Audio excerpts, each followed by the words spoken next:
Hoy a Jesús le preguntan sobre el matrimonio, específicamente sobre el divorcio. Así que bueno, bienvenidos. Esto es Dios te habla hoy en el canal, que todos sean uno. Vamos a escuchar el Evangelio y sí luego a ver un poquito esta respuesta de Jesús. Evangelio de nuestro Señor Jesucristo según San Mateo.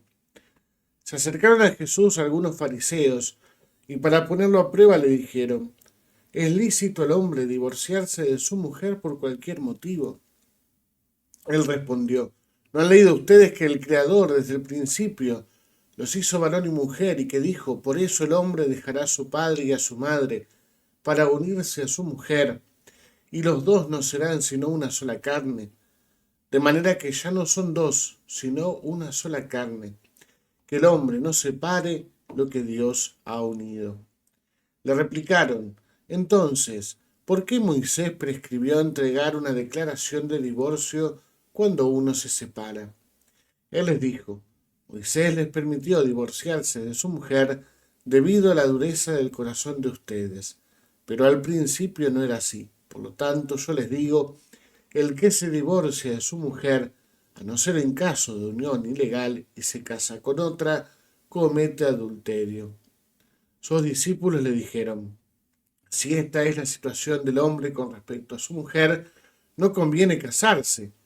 Y él les respondió: no todos entienden este lenguaje, sino solo aquellos a quienes se les ha concedido. En efecto, algunos no se casan porque nacieron impotentes del seno de su madre, otros porque fueron castrados por los hombres, y hay otros que decidieron no casarse a causa del reino de los cielos. El que pueda entender, que entienda. Palabra del Señor. Dios te habla hoy, en el silencio de tu corazón. Muy bien, cuando a Jesús le preguntan sobre el tema del divorcio, ¿no? Jesús va directamente al Génesis, ¿no? Al principio. Los hizo varón y mujer, y por eso el hombre dejará a su padre y a su madre para unirse a su mujer, y los dos no serán sino una sola carne. Frase hermosa, sí, hermosa frase que resume un poco lo que es el matrimonio cristiano, ¿sí? Matrimonio cristiano, hago esa salvedad porque, bueno, el matrimonio es algo que está presente en todas las culturas, siempre ha estado presente el tema del matrimonio en todas las culturas, por eso hago esta salvedad de matrimonio cristiano, ¿no? Eh, entonces, que el hombre no separe lo que Dios ha unido, que el hombre no separe lo que Dios ha unido. Y definir el matrimonio desde esta idea, ¿no? De una sola carne.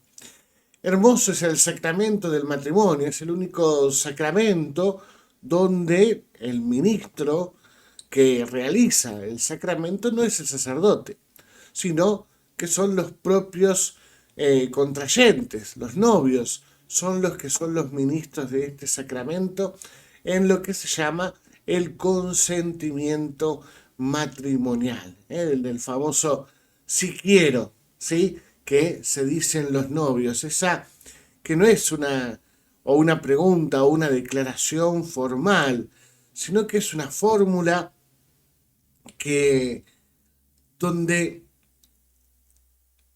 rodeada esa fórmula del amor de los contrayentes, se entregan el uno al otro, ¿sí? Se entregan el uno al otro hasta que la muerte los separe. Por eso esa entrega, ¿no? Del uno al otro y del otro al uno hace que terminen siendo una sola carne. Ya no son dos, pasan a ser uno solo. Y esa unidad se da en el amor, ¿sí? Ese amor que para poder entenderlo profundamente tenemos que mirar a Jesús en la cruz. Para entender el amor ver a Jesús en la cruz, que se entregó dejando hasta la última gota de sangre. Ese es el amor cristiano y el amor que tienen que vivir también los esposos. Amor que va cambiando, amor que va evolucionando, que se va transformando.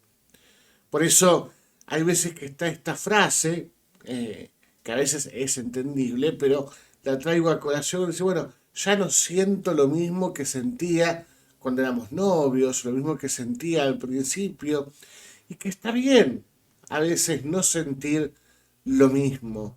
Es sano no sentir lo mismo, porque el amor se va profundizando, se va haciendo cada vez más sólido con el paso del tiempo. El amor se tiene que ir trabajando, se tiene que ir asumiendo día a día. No es solamente lo sentí una vez y ya está, sino que como el fuego hay que mantenerlo. Por eso es importante descubrir cómo el amor pasa de lo exterior, de lo sensible, de los regalos, de los nervios, de las mariposas en la panza, como se solía decir, pasa a comprenderse con una mirada, con el escuchar cómo camina el otro, saber si está de buen humor, de mal humor, cómo abre la puerta. El amor se va transformando a través del conocimiento del otro, en compenetrarse en el otro. Por eso, amor y conocimiento van profundamente unidos en el matrimonio. ¿Para qué? Para que sean una sola carne. Fíjense por ahí cómo hay matrimonios de muchos años. Uno dice, ay, están casi, parecen mimetizados porque hasta dicen lo mismo, hacen lo mismo. Pero bueno, eso es no solamente la convivencia, sino es ese amor que se ha ido profundizando con el tiempo.